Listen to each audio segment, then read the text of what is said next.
Hi guys, welcome to my YouTube channel. This is the Your Woman Magazine YouTube channel and I am Memory Chilegwa and I'm excited to yet again bring to you another video.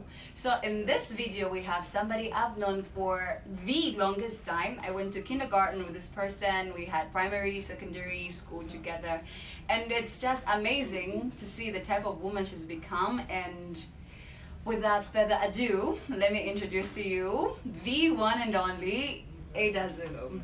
Welcome and thank you so much for gracing us with your presence. Thank you so much for having me here. It's You really are exciting. so welcome. So I can see everybody must know by now that I'm buzzing with excitement. Edah is a minister of the gospel. She is an entrepreneur and she recently just bagged a major paper, but I won't get into that yet. I'll let her introduce herself and just tell us the ecstasy of where she is. So please tell us about ministry, like how you are involved in ministry, your entrepreneurship and school. Okay. So my name's Edah Zulu and I'm a pastor as well as an entrepreneur. Apart from that, I'm a part-time photographer. All right, Yes. awesome. So I'll dwell so much on your pastorship because it's very uncommon to see a young lady who is a pastor. So your pastorship, when we were young, I don't remember you having the qualities and attributes of a pastor. How did this come about?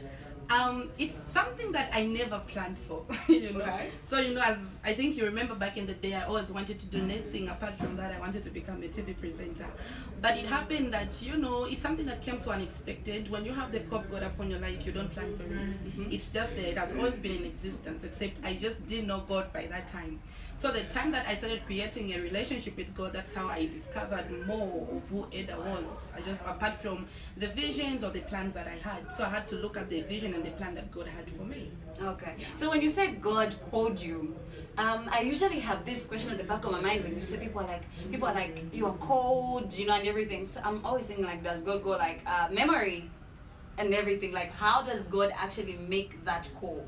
Okay, so for you to know that you are called by God or you have got a gifting upon your life, firstly, it starts from your dreams. Okay. God will always speak to you through your dreams. Yeah. So most of the time back in the day, I used to dream I was praying for people. I used to dream I was preaching the good news in different places. And I didn't really understand, but not until I started asking people that were ministers by then, other people, about my dreams, and they could interpret them for me. Okay. Then later on, after I began my journey, I became born again a Christian. That was like 2016. I took serious with the relationship that I had with God.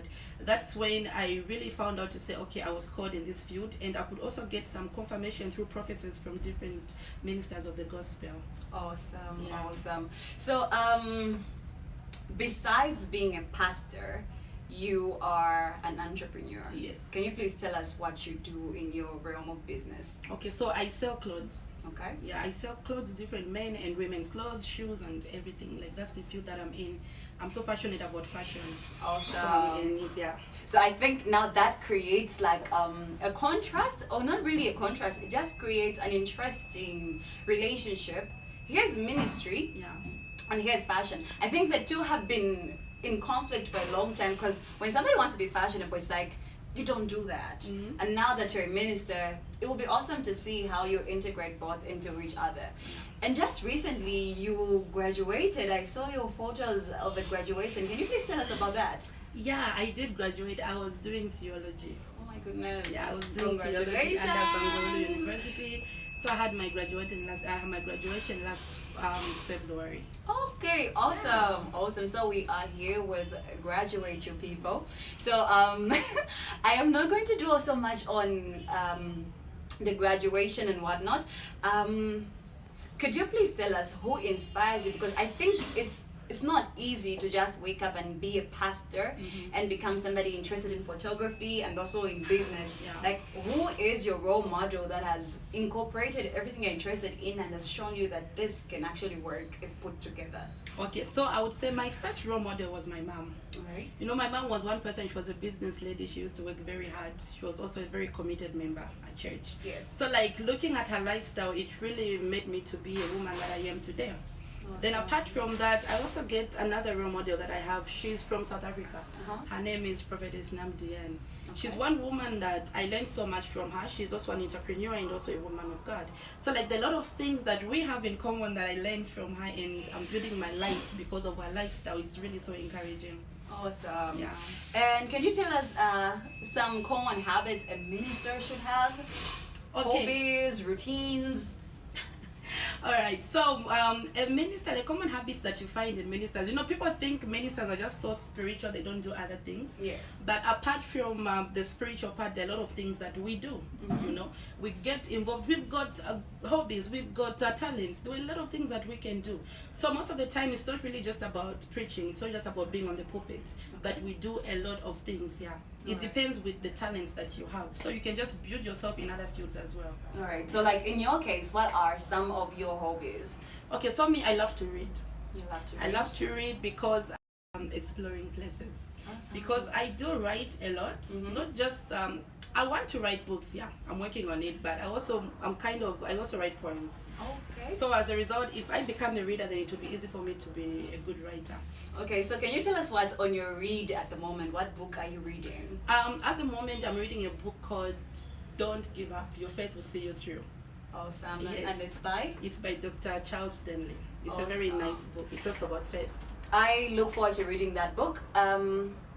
My final questions would revolve around the future. Okay. We've looked at your past and your present. So where do we see Edah Zulu in 5 years' time? Okay, in 5 years' time, you'll see Edah Zulu as the most successful woman in the area of business and also in the area of ministry. Looking forward to just make more impact in people's lives, especially in the youths and in the women. I want to bring up good programs that are going to empower youths and women, not only spiritually, but also in different fields of life. Okay, awesome. And you did mention you want to be a nurse. Yeah, I really want to be a nurse. And by the way, thank you for that question. I'll be going to school this very year in July. Yeah, I need to go do my nursing. After that, one of the visions is the reason I want to go into nursing is because later on I really want to have like my own personal clinic. Okay, wow. It really shows why you're in ministry now, because you know you have a heart for what you're doing. So thank you so much for coming. I had an amazing time with you, and it's good to reconnect after all those years. And I've learned so much. I'm not directly involved in ministry, but by looking at people that are doing ministry and everything, you know, in some way, you're like, okay, I do contribute in a certain way to this and that. And it's just amazing to see people who are thriving in their areas. You bagged a qualification recently, you're going to school, and there's all these plans revolving around you. My final question would be, how do we incorporate mental health with Christianity, because we've seen so much going on the ground in terms of mental health, and people saying Christianity at some point does not favor mental health. So you, who is firsthand involved in ministry, what could be your take on mental health? Because just recently there was a suicide death actually, by the man of faith, and he was a minister. Yes. And then there's mental health involved in that, and suicide, and Christianity. And you're a minister. What is your take on issues as such? Okay, so we need to understand, okay, most people don't really understand. They feel ministers, they don't get hurt. Okay. You know, as a minister of God, as much as I might be spiritual, but there's just certain times I am human. I get hurt. Okay. So there are stages where you get depressed, you get hurt. You need somebody to comfort you. No wonder we say it's very important that even as people pray for the pastors, you know, we need people that can stand and pray for the pastors, because pastors go through a lot. It's not easy to just come and, you know, you open up about your situation. That is why people commit suicide, because they do not have somebody to help them. Okay. So, but if we can all understand to say, even a pastor, even a minister, they are human, they get hurt, they get depressed at some point, they need a helping hand. It will be very important to encourage them. Awesome. Yes.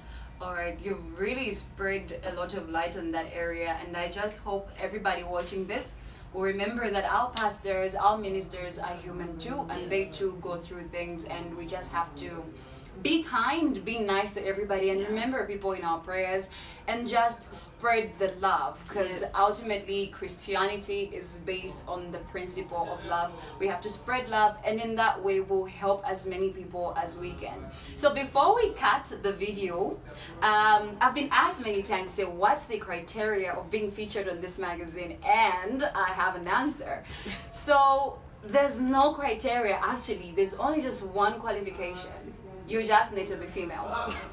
This is a women's magazine, and we celebrate womanhood in different forms by appreciating every type of womanhood that's existent. So if you're a woman and you want your story to be heard, please do get in touch with us, and not forgetting a very big thank you to Edah Zulu for coming, and also to Lifestyle Design Zambia for sponsoring yet again another one of our beautiful videos. And as it reaches you, please feel free to comment, like, and share. Remember, tell a friend to tell a friend, and let's just spread the love. So for me, until the next video, it's bye, and thank you so much for watching this. Love you. Mwah.